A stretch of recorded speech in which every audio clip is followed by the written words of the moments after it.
আছে তিনি বলেন রাসূল সাল্লাল্লাহু আলাইহি সাল্লামের দুই কাঁধের মাঝামাঝি স্থানে কবুতরের ডিমের ন্যায় লাল ও মাংসপিণ্ড আকারে মোহরে নবুয়তের সিল ছিল। হাদিসটি 3646 নম্বরে তিরমিজি ষষ্ঠ খণ্ডে রয়েছে এবং সহিহ মুসলিমে রয়েছে।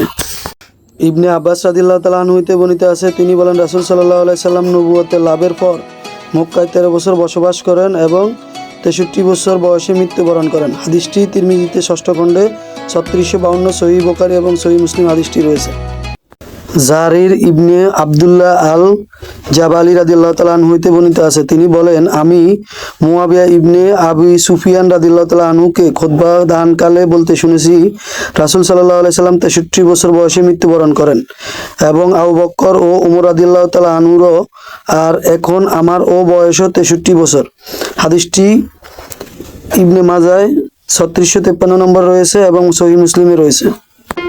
আস-সাইব ইবনে ইয়াজিদ রাদিয়াল্লাহু তাআলা আনহু হতে বর্ণিত আমার খালা আমাকে নিয়ে নবী সাল্লাল্লাহু আলাইহি সাল্লামের কাছে গেলেন এবং বললেন হে আল্লাহর রাসূল সাল্লাল্লাহু আলাইহি সাল্লাম আমার এই বোনের পুত্রকে রোগাক্রান্ত। তখন রাসূল সাল্লাল্লাহু আলাইহি সাল্লাম আমার মাথায় হাত বুলালেন এবং আমার জন্য বারাকাতের ও কল্যাণের দোয়া করলেন। তিনি ওযু করে আমি তার ওযুর বাকি পানিটুকু ও পান করলাম। তারপর আমি ও পিছনে গিয়ে দাঁড়াইলে তার দুই কাঁধের ও মধ্যবর্তী জায়গা মোহরে নবুয়তের প্রত্যক্ষ করেছি, তা ছিল ও তিতির পাখির ডিমের মতো। হাদিসটি 3643 নম্বরে তিরমিজিতে ষষ্ঠ খণ্ডে রয়েছে এবং সহিহ বুখারী এবং মুসলিমে রয়েছে। হযরত আবু হুরায়রা রাদিয়াল্লাহু তাআলা আনহু হতে বর্ণিত তিনি বলেন আমি আবু সাঈদ আল খুদরি রাদিয়াল্লাহু তাআলা আনহুকে বলতে শুনেছি দিরহামের বিনিময় দিরহাম, দিনারের বিনিময় দিনার, ওজনের সমান ও নগদ আদান প্রদান হইতে হবে।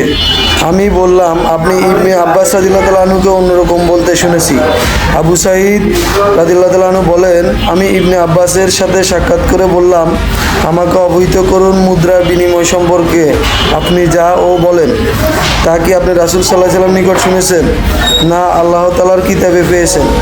তিনি বলেন আমি তা আল্লাহর কিতাবে পাইনি, রাসূল সাল্লাল্লাহু আলাইহি সাল্লামের নিকট শুনিনি, বরং উসামা বিন যায়েদ আমাকে অবহিত করেছেন যে রাসূল সাল্লাল্লাহু আলাইহি সাল্লাম বলেছেন দার কার্যের ক্ষেত্রে কেবল কম। আয়েশা রাদিয়াল্লাহু তাআলা আনহা হইতে বর্ণিত আছে তিনি বলেন রাসূল সাল্লাল্লাহু আলাইহি সাল্লাম তোমাদের মতো দ্রুত গতিতে কথা বলতেন না, বরং তিনি ধীরে সুস্থে প্রতিটি শব্দ পৃথকভাবে উচ্চারণ করে কথা বলতেন, ফলে তার কাছে বসা লোক খুব সহজে তা আয়ত্ত করে নিতে পারত।